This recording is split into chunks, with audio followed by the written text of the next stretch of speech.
Hi, my name is Cameron Carlson with AnimeOnLocation.tv. I'm here at Matsuricon 2022 with my friend, Mr. Griffin Burns. How you doing? Hey everybody, I'm doing great. It's been a Alrighty. busy weekend. So, kind of easy softball here. How did we Yeah. get started in the world of entertainment? Okay, so I moved to LA in 2010. I was pursuing music at the time, but I fell into voice acting. I got a voiceover audition, got lucky enough to book that audition. And then about a year later, I had an agent and started auditioning, and things just snowballed from there. And I've been doing it full time since about 2012. And that leads into the next question. Is Yeah. that, again, 2012. What was that experience like? What were some of the adjustments you had you didn't expect? We always talk about the actor's life of working in the restaurant to pay the Sure. bills and then, voice acting on the side or Yeah, whatever. well, that's how I kind of started. I was doing valet work. I was valeting cars. I worked for a company called Valet of the Dolls. It was all female, and they hired like a few dudes. And so I was one of them. And yeah, I was fortunate enough to be able to kind of let those service jobs go after 2.5 years or so.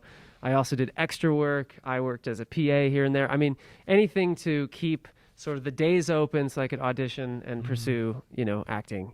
Alrighty. Now, you landed one of the more popular male character roles in the hit game Genshin Impact. How's it been for you and the fan reaction to the game? It's been unreal, to be honest. It has literally changed my life. It's probably the most popular role I've ever had or have to date.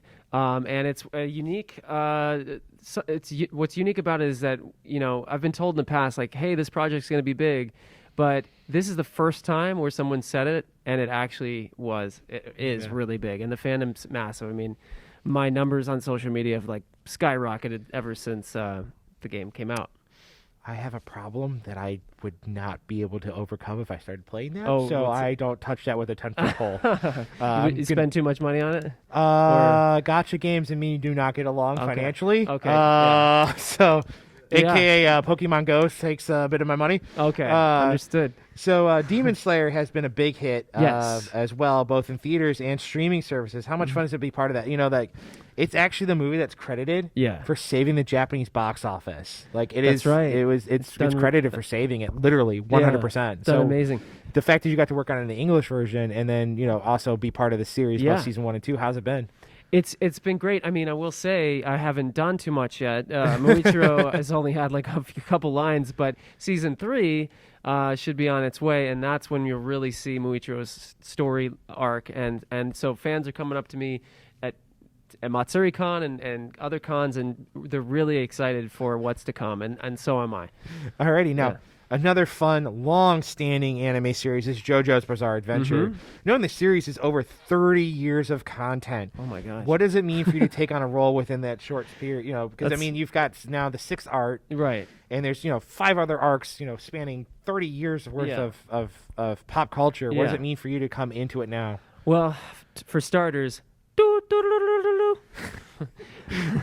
so yeah, I voiced Doppio in JoJo's Bizarre Adventure, and it was it's an honor to be a part of it. It's another big franchise, and I honestly didn't realize how big it was until I became a part of it. So people, when fans meet me at the table, it's typically they're interested in Genshin, Demon Slayer, and JoJo's Bizarre Adventure. Yeah. So again, this is the fun part. You mentioned on Twitter that you were in a pretty heavy role in Vinland Yes. Saga, great anime that's now on Netflix. Yes. How's it like recording that? I mean, because that's the thing. It's very. I haven't seen it, but I've seen clips and aesthetically to it. It's very mature content. It really is. It's very heavy in its politicalism and Yes. look at history. Yeah. How is it like? Did you have to read anything on Viking culture and their way of life or anything like that? No, it does remind me of Game of Thrones anime Yeah. style. There was no prep, but the process of recording was very emotional. I play Canute, Prince Canute, and some of his scenes are just tear jerkers. So I compare it to, there's 2 anime that I've done that have been like that. Anohana and now Vinland Saga. So if you haven't checked that one out, you should. It's really great. A bunch of great names are in it. Patrick Seitz is in it. Good old and- Patrick. Yeah, yeah. We've interviewed him a bunch. Yeah. So it's a good one, and I'm proud to be a part of it. Alrighty, now, so another fun thing about you is that you're part of the band. Yes. You're a part of a band called New Girlfriend. That's right. How'd you come up with the name? Okay. And how are things going with the band? Okay. So first, the band is a reference from Scott Pilgrim, the movie. I think I can't remember who says to who, but they're like, "Is that your new girlfriend or your new girlfriend?" So my bandmate and I, Kylan, we just we heard that and thought that's a good band name. Let's see if that sticks after a week. Let's sit on it. Yeah. And the band is going great because of sort of the Genshin fandom. We've gone from like 35 monthly listeners on Spotify to 20,000, and what else? We have a new single coming out next Friday, which is the 19th. Yeah. And so if you've never heard of us, please check us out. We do like pop rock. It's like Weezer meets the Beatles, lots of harmonies. Yeah, I've heard, that's I think how you guys described it in your Twitter. Your Twitter. Yeah, your Twitter. I like Twitter better.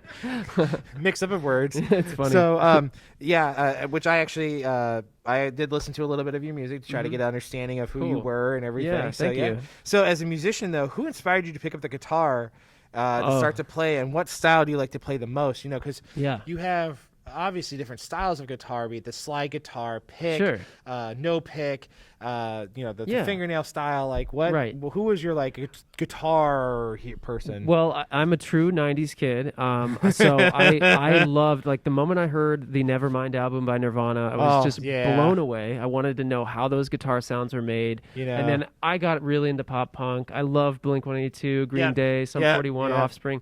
So those bands were super influential. I'd say they're still influential to me today. Our style is very, it's pop rock. It's heavy on palm muted chords and fun pop melodies. So I'd say that's sort of where we draw our inspiration.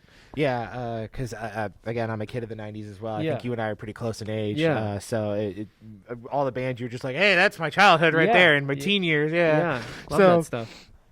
Kind of wrapping things up, what current projects are you working on that you want fans to know about that aren't behind an NDA wall? Sure. Thank you for that. There's one I'll talk about right now because it has been announced, and it's actually an original animation. I have joined the DC universe. Awesome. I will be in a show called Bat Wheels, and that is coming to Cartoon Network and HBO Max. And I'm so pleased to tell people that I voiced the Joker van. So check that out. I think it comes out September 17th.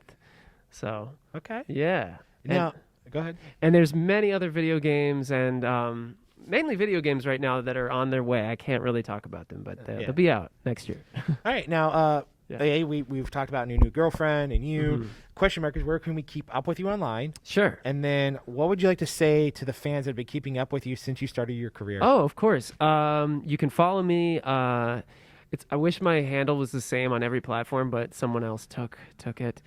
So on TikTok, it's @MyGriffinBurns, Instagram @MyGriffinBurns.